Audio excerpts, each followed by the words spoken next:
বন্ধুরা, শুভ সকালে অনেক অনেক ভালোবাসা ও শুভেচ্ছা জানিয়ে আজকে আবারও একটু নতুন ব্লগ ভিডিও নিয়ে চলে এলাম। তো সকাল সকাল আমার একদম চোখগুলো ফুলে গেছে মাথার ব্যথার কারণে। তো আজকে তোমাদের ভাবে ঠিক সেভাবে কাজ শেয়ার করতে পারবো কিনা জানি না, কারণ আমার আজকে প্রচণ্ড মাথা ব্যথা। তো দেখতে থাকো ফার্স্ট থেকে লাস্ট পর্যন্ত, তোমাদের ভিডিওটা ভালো লাগবে। এদিকে আমি মুখটা ধুয়ে এসে চা করে নিচ্ছি, গিফট করে দিচ্ছে। তো দেখো সকাল থেকে তো প্রচুর, কালকে রাত্রি থেকে প্রচুর মাথা ব্যথা। তো এই যে আমার দেওর ওষুধ নয়, গিফট হিসেবে ওষুধ দিল আমাকে। তো খেয়ে দেখি কেমন হয়। আমার মেয়ের তো কালকে জ্বর এসেছিল, তো আজকে একটু ওর কমে গেছে, কিন্তু আমার এই প্রচন্ড আজকে মাথা ব্যথা, মাথা মানে একদম তুলতেই পারছি না, এরকম একটা অবস্থা। তো দেখো খেয়ে মাথা ব্যথা হলে মাথা ব্যথার বড়ি না খেলে না কমে না, মোরও সেম। ওই যে মোর মাথা ব্যথা হয় না, ওই জন্য এই বড়িগুলা মানে নিয়ে আসে, মানে খাং মাঝে মধ্যে।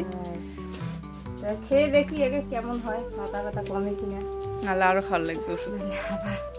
তো ঠিক আছে। তো এদিকে সকাল সকাল চা খেয়ে আমি সন্ধ্যাদের বাড়িতে গিয়েছিলাম। সন্ধ্যার বরকে মানে বুবাইকে বলতে গিয়েছিলাম যে ভাই আমাকে একটু ওষুধ এনে দিত তো মাথার ব্যথার। তো ও বলছিল না বৌদি আমার কাছে ওষুধ আছে, তো এটাই নিয়ে গিয়ে খাও, মাথা ব্যথারের ওষুধ। তো ওটাই নিয়ে আসলাম, নিয়ে এসে খেলাম। আর এদিকে আমার বড় মেয়ে বই নিয়ে বসে, আর ছোটো মেয়ে মাত্র ঘুম থেকে উঠেছে। তো এদিকে বসে আছি বাইরে। তো আমাদের উঠানটা তোমাদের সঙ্গে সেরকম শেয়ার করা হয়নি, তাই একটু উঠানটাও দেখালাম তোমাদের। তো এদিকে ওষুধটা খাওয়ার পরে আমি একটু শুয়েছিলাম, দিদি তো খবর শুনে তো চলে এলো খবর করতে যে আমার প্রচণ্ড মাথা ব্যথা এখন কমছে কি না। ও দিদিরও নাকি একটু মাথা ব্যথা ছিল, তো তবু আমার খবর করতে চলে এলো। তো দেখো বন্ধুরা, আমরা কিন্তু অ্যাকচুয়ালি নিজের যা না, তবু আমাকে দিদি কতটা ভালোবাসে, নিজের বোনের মতো করে আপন করে নিয়েছে। তো ওষুধটা খেয়ে দিয়ে অনেকটা মাথার ব্যথা কমে গেছে, হালকা হালকা একটু ব্যথা করছে। তো এখন দিব মাথায় একটু নবরত্ন তেল দিব, মাথাটা একটু ব্যথাটা একটু কমে যাবে আরও। আর দিদি বলল নবরত্ন তেলের সঙ্গে একটু বরফ দিয়ে যদি হালকা করে মাথায় দেওয়া যায় তাহলে নাকি আরও ব্যথাটা একদম মানে হালকা হালকা হাওয়া ঢুকলে নাকি আরও ব্যথাটা কমে যাবে।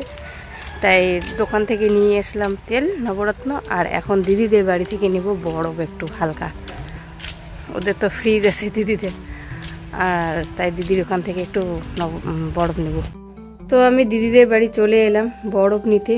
তো দিদি বলছিল, দিদিরও একটা হালকা হালকা মাথা ব্যথা করছিল, তা বলছিল যে বলে আমি বরফ দিছি আর একটু নবরত্ন তেল দিয়ে মাসাজ করলাম, তো ব্যথাটা হালকা কমে গেল।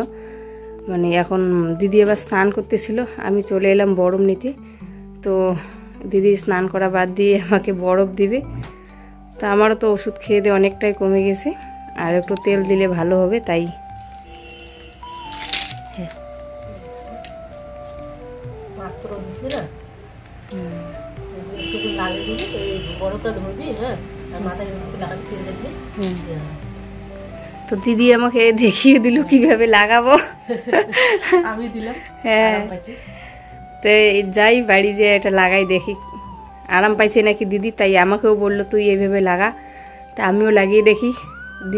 দিদি বলে কথা, ভালো তো বলবেই, ভালোটা বোনের তো ভালো চাবি। হ্যাঁ, তা ঠিক আছে দেখতে থাকো।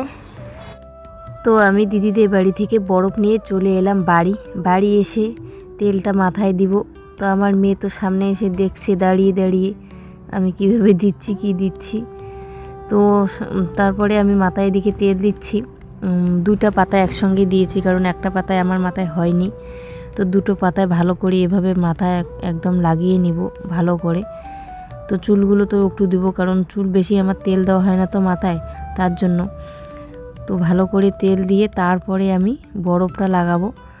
তো বরফটা লাগার পরে বেশ আমাকে ঠান্ডা লাগছিল, তো এইভাবেই লাগাবো বরফটা, কেননা দিদি যেভাবে বলেছে সেভাবে দিদি লাগিয়েছে। তো ওরও নাকি মাথা একটু ব্যথা করছিল, তো ও বলছিল এইভাবে লাগাস। তো ঠান্ডা মানে একটা বরফটা দেওয়ার পরে মাথার যে চামড়াটা আছে সেই চামড়ার মধ্যে মানে হালকা হালকা হাওয়া লাগছিল, এরকম একটা ভাব, আর বেশ আরাম লাগছিল। তো এইভাবে বরফটাকে আমি মাথায় একটু ঠাসা দিচ্ছি, তা তো আবার ওর বেশি একটু আরাম লাগছিল। তো বন্ধুরা, তোমাদেরও যদি এভাবে মাথা ব্যথা করে তো ওইভাবে নবরত্ন তেল দিয়ে একটু বরফ লাগাবে, আরাম পাবে। ওই সাইড দুটো আমার বেশি ব্যথা করছিল, তাই ওই দিকে দুই দিকে দুটো বরফ লাগিয়ে রাখছি, ঠান্ডাটা পাচ্ছে আর বেশি আরাম লাগছিল। তো দিদি সত্যি মানে ও দিয়েছে, আরাম পেয়েছে, তো আমাকেও বলছে দেখো কত ভালো। তো সকাল থেকে তো জানোই আমার মাথা ব্যথা করছিল, তাই সকাল থেকে আর ঘর থেকে বের হইনি। এখন মাথার ব্যথাটা একদমই কমে গেছে। সকালবেলা ওষুধ নিয়ে এসেছিলাম, ওষুধ খেয়েছি। আর তারপরে তো দিদি একটু বরফ দিল, তেল নিয়ে আসলাম দোকান থেকে। আসার পরে যে মাথায় দিয়ে এখন সুস্থ আছি, ভালো আছি। তো রাস্তায় এসে একটু বসে আছি, ভালো লাগতেছে, ফ্রি মানে মাথার ব্যথাটা নাই তো, এখন ফ্রি লাগতেছে, তাই রাস্তায় এসে একটু বসে আছি। তো দেখতে থাকো, আমাদের নাকি আত্মীয় আসবিতে কে আসে দেখাবো তোমাদের। তো দেখো আমাদের নতুন অতিথি চলে এসেছে আজকে বাড়িতে, মানে তোমাদের দাদা। তো হুট করে চলে এসেছে, দেখো। তোমরা তো জানোই ও 2-3 দিনের জন্য আসে, তাই বললাম যে নতুন অতিথি। তো দেখো তোমাদের দাদা ভাই তো চলে এলো। তো কি নিয়ে এসেছে, এখানে নিয়ে এসেছে মৌসুম্বি, আর 2টো চানাচুরের প্যাকেট নিয়ে এসেছে।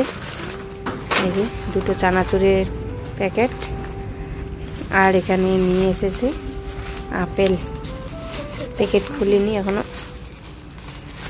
এই যে আপেল নিয়েছে। কতগুলো আপেল এখন?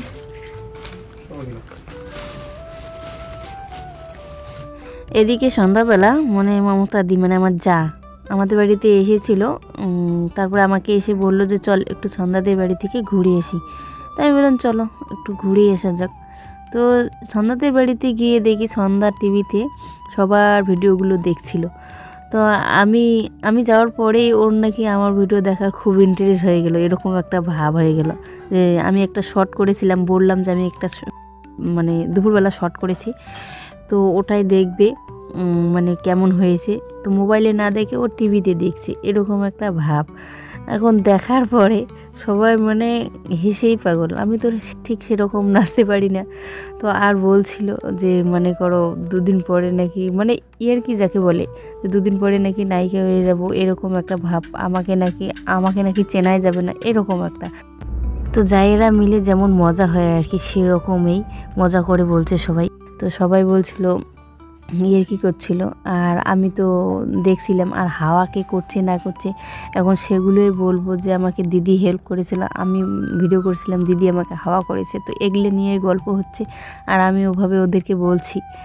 তো এদিকে আবার আমার দেওর মানে সন্ধ্যার বর, ও এখন বলবে, মানে একটার পর একটা বলতে আছে। দেখো আমাকে কিভাবে বলতেছে, মানে দেওর আর বৌদির যে মনে কর একটা সম্পর্ক।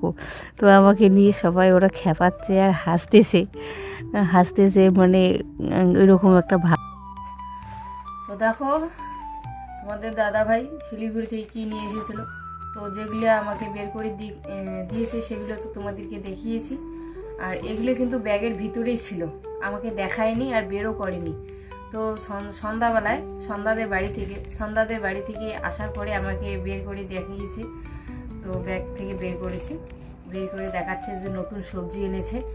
তো এগুলা যে পেঁয়াজের ফুল, এগুলা খেতে কিন্তু ভাজা খেতে বেশ টেস্টি লাগে। তো এগুলো নতুন বের হয়েছে আমাদের বাজারে, কিন্তু আমাদের বাড়ির পাশে বাজারে কিন্তু পাওয়া যায় না, জয়ন্তী বাজারে এখনো বের হয়নি পেঁয়াজের ফুল। তো নতুন পেয়েছে, নিয়ে এসেছে। আর এদিকে দেখো মটরশুঁটি নিয়ে এসেছে। মটরশুঁটি আমাদের এখানে এগুলোও কিন্তু বের হয়নি, একদম শীতের নতুন সবজি। আর এখানে গাজর নিয়ে এসেছে। গাজর যদিও এখানে বের হয়েছে, তো হয়তো জানে না। তো গাজর বের হয়েছে, তো গাজরগুলো নিয়ে এসেছে, কিন্তু বেশ লম্বা লম্বা গাজরগুলো। আর এটা পাওয়া যায় আমাদের বাজারে, তবু শিলিগুড়ি থেকে নিয়ে এসেছে। পাঁপড়, গোল থালার মতো যে বড় বড় পাঁপড়টা, সেটাই নিয়ে এসেছে। তো দেখো মানে নতুন সবজি পেয়েছে আর নিয়ে এসেছে, যাতে খেতে পারি। নতুন সবজি সবার নতুন খেতে ভালো লাগে, তো নতুন সামনে পেয়েছে, তো নিয়ে চলে এসেছে। তো দেখো আমার কিন্তু এই পেঁয়াজের ফুলটা বেশ ভালো লাগে খেতে। তো তোমাদের কেমন লাগে কমেন্ট করে জানিও, এটা আমার খুব প্রিয়, ফেভারিট।